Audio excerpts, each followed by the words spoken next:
In this video I'm going to give you a quick tour of my greenhouse. It's a little 6 foot by 6 foot greenhouse. I bought it, in fact I didn't buy it, I got it for free. My mum and dad, my parents got it for free in a local paper or something like that many years ago, and it's been in position here for about 6 or 7 years now. Could do with a much bigger one. But let me show you what I've got grown in here. First thing is a tray of Cordyline Australis seedlings. These ones came from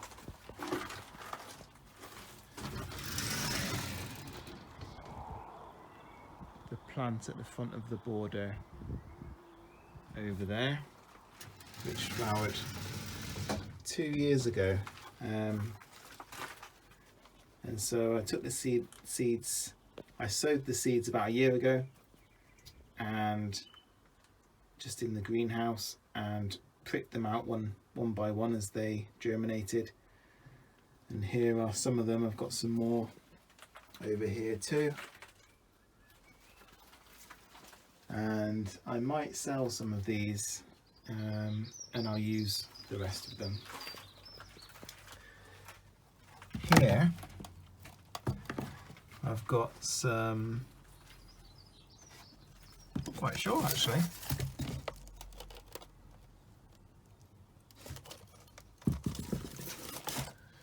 These are just Trachycarpus. I'm not quite sure whether they're regular Fortunei or whether they've got some waggy blood in them perhaps. I'm terrible at labelling. I went through a phase of actually writing on in a Sharpie on the pot what it was, but unfortunately where I've done that, it seems to have washed off, so I'm going to need a better permanent marker. I've got these in a tub, and it actually has a bit of water at the bottom. That's not intentional really, and when that happens, you do get roots coming through the bottom and going into the water. Particularly when it's nice and hot in here, they really enjoy that, and they'll go to the water source. So I need to be careful not to water those again, but it's difficult to see with this tray here. It's only when I move that I can see that there is a level of water in there, so I just need to be a bit careful next time. What have we got back here? We've got some waggy seedlings. Bought these on eBay. They don't really need to be in here. In fact, I'll move them out shortly. There are some, like this one for example. I'm not quite sure what's going on here. We've got some nice, normal green leaves, and then the latest leaf is really pale. It's not quite white. It's sort of lime green, but very strange how pale it is. Then I've got a few Canary date palm seedlings. These are seed grown. Let's see if I can read this one. Nope. It's the label's snapped, so that's useless. Pop it back in anyway. Probably do the same thing in about a month when I have another look. So I've got several of these, and what I do with these, I plant them out every spring. Unfortunately I was a bit eager to plant out this spring, and you can see there in the raised bed there is one which has been hit by the frost. So I, like a lot of people probably have, I got carried away in the when we had a few days of nice weather, and I've probably lost that palm. I probably won't bother waiting for it to recover in the bed. I'll maybe plant this one or something else in its place. I've got some Phoenix Roebelenii, and again, sorry for the pronunciation. I say it how I see it, and that's probably not the right way to pronounce it. These also in a massive puddle of water. God, I'm really not doing very well with watering these. I don't intend to have that. I'll pour that away in a minute. I've also got, they're obviously grown from seed. I've also got some Washingtonia Robusta seedlings here, looking terrible. Embarrassed to show you them really. The soil feels dry, but you know the roots must be getting a good drink because they're also in a puddle. I've got this nice yucca here, Yucca Thompsoniana, which was given to me by a friend. That is also in a shallow puddle, and that's probably what I'm aiming for. Just a bit of moisture there, so that there's something there between waterings. And I believe that's how yuccas are sometimes grown in nurseries, is that they have they're watered from below in that way. But that should probably dry out before I water it again, so I need to pay a bit more attention. I think it's because it's been so cold recently. They're not drinking as much, obviously. I've shown you these before. Then we've got some Jubaea seedlings here.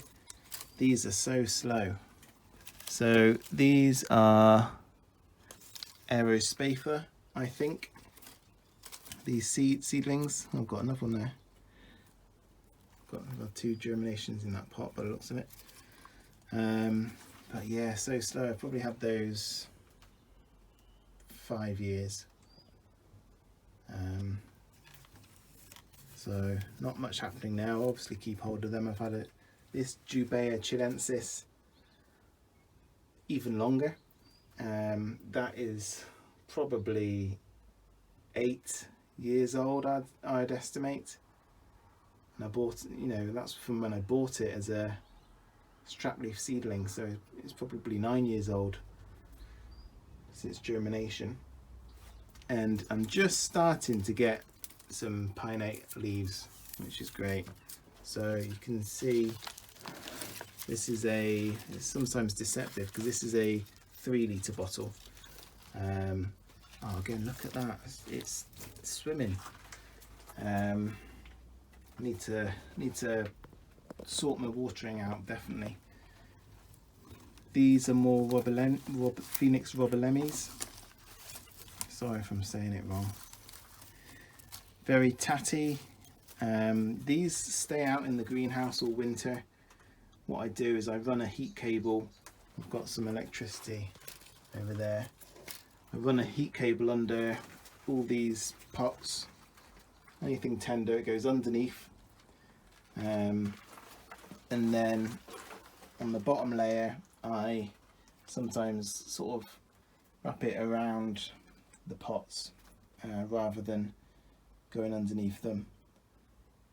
But I think I've got about 8 meters of cabling, so you know it doesn't really get much heat, and it's very low power. But they seem to survive. Like it does drop below freezing in here, and I know they're not the picture of health, but they're surviving, and once they're bigger, you know, I think I'll be able to take care of them a bit better. More Washingtonia Robustas. These are obviously a little bit older. Not looking great. Lots of leaves need cutting off. Need a good tidy up. Probably should have done that before I started filming. But these, you know, I grow these on, and you can see this one here is a sort of relatively decent size, and I will plant that out. I've done my planting for this year, but again, some have been caught by the late frosts, so I may use one like that to replace.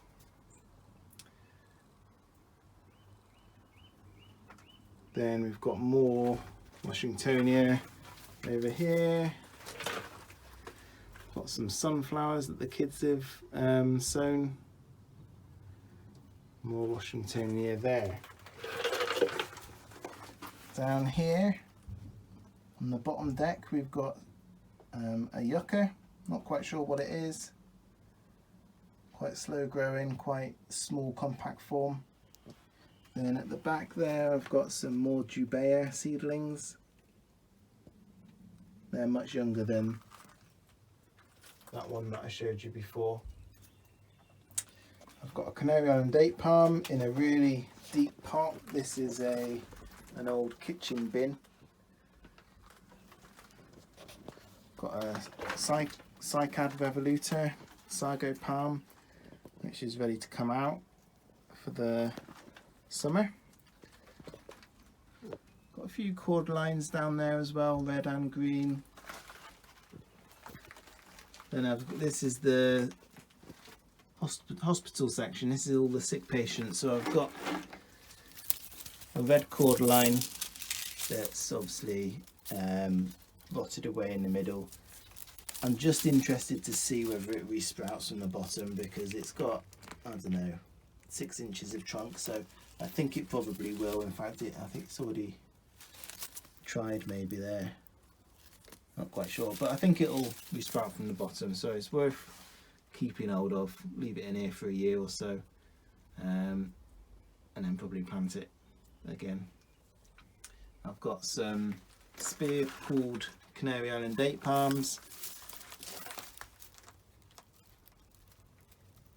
No sign of anything happening yet, but I'm going to give them a good cooking here and then see if they start growing again. More smaller Canary Island date palms there, which have grown from seed. This one looks like a recovery as well, probably from last year. It's putting out some very small little leaves. Hopefully it'll start growing normal again soon. More Canary Island date palms there. If you haven't seen my previous video on growing Canary Island date palms, a bit like the Washingtonias really, I use the seedlings to grow, to replace the plants which don't make it through winter. These Canary Island date palms and Washingtonia planted in the garden or in the raised beds, I don't expect them to make it through a normal winter.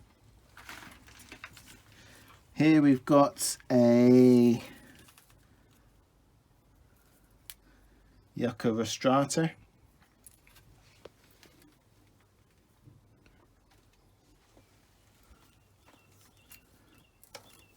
Also needs, I like to trim my yuccas, so I won't let those stay on. I'll trim those off. I prefer that look. Then I've got some Chamaerops Humilis Cerifera here.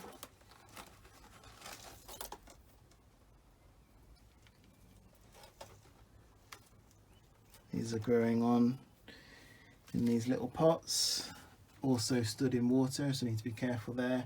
And I've got some agave Americanas, getting quite big now.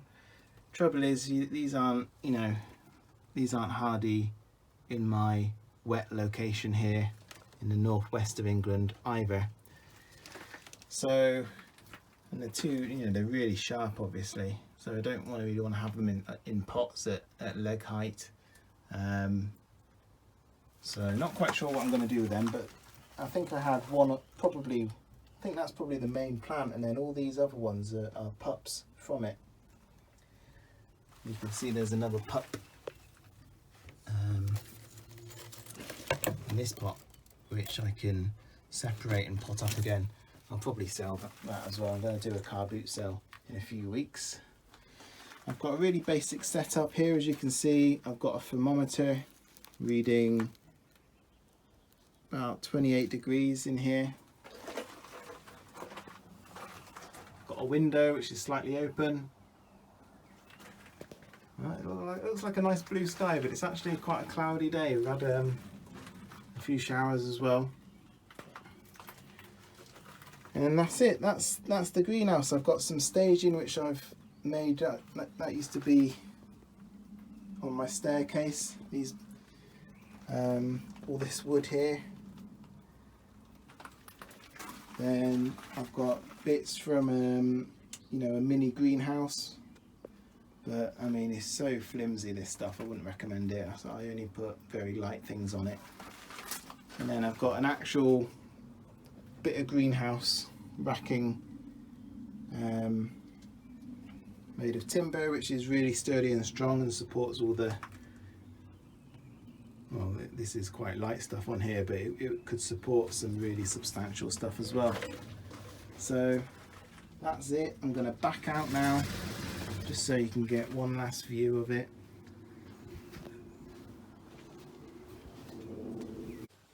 Oof, not another bad hair day. It's Future Tom here. I was just editing the video, and you know, I'm a channel that doesn't want to hide anything. I want to show you my garden, warts and all. I'm not showing you just the best bits, I'm showing you everything that I've got. But even with that mindset, I still am really embarrassed at the state of the greenhouse. But I do want to show it you. I don't want to refilm it, because that's representative of how it was a few days ago. But this is Future Tom here, and I want to just show you very quickly, this will take 30 seconds, just show you what I've done. I've spent half an hour tidying things up, you know, trimming off dead leaves and pulling out weeds, and getting rid of a couple of dead plants as well. So there's the evidence. And here we go. So I've also emptied out all the water in the bottom of the any pots where water had accumulated, and really I do that for the summer when it's really hot in here every day and night. I feel that like the plants really benefit from having additional water. They don't dry out between waterings. But I've got to be really careful in the winter. I think there's been some winter damage because I kept them in the pots. But there we go. You can see, you know, you're probably thinking actually it don't look any different, but to me it looks a lot better now. And I would have been I should have done this before I filmed the video really, but there we go. Two quick questions that I thought of whilst I was trimming things up. Does anyone know what weed this is? It only occurs in my greenhouse, and it spreads through like a rhizome system, I think. If I pull this up, maybe. No, that didn't work. It's quite hard to get out all the rhizomes, which is why it keeps reappearing. But if anyone knows what it is, I only ever see it in here. So that's one thing. And then secondly, I found some poo. So poo news. What animal has done this?